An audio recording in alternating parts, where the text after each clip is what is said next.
Hey there, tech enthusiasts. Welcome back to our channel, where we break down the latest iPhone features in a simple, straightforward way. Today, we're diving into how to turn off RTT on iPhone 2025. If you're not familiar, RTT stands for Real-Time Text, a handy accessibility feature that lets you send text messages in real time during phone calls. It's super useful for those with hearing impairments, but sometimes it can interfere with your regular calls or drain your battery faster than you'd like. Don't worry. I'll walk you through the steps to disable it quickly and easily on your iPhone running the latest iOS updates for 2025. First things first, grab your iPhone and unlock it.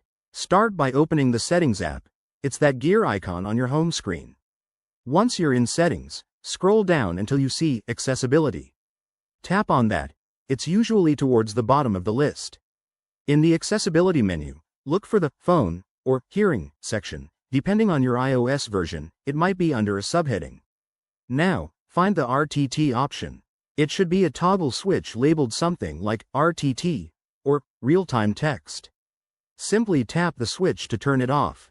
You'll see it slide to the off position, and that might be accompanied by a confirmation prompt. Just follow any on-screen instructions to confirm.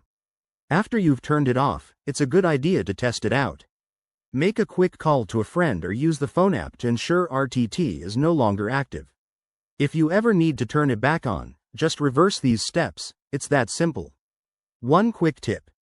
If you're using RTT for accessibility reasons, consider consulting with Apple support first to explore alternatives. This feature is all about customization, so tweak it to fit your needs. There you have it, folks. You've just mastered turning off RTT on your iPhone in 2025. If this tutorial helped you out, hit that like button, subscribe for more iPhone tips, and drop a comment below if you have any questions. Thanks for watching, and I'll see you in the next video. Stay tech savvy.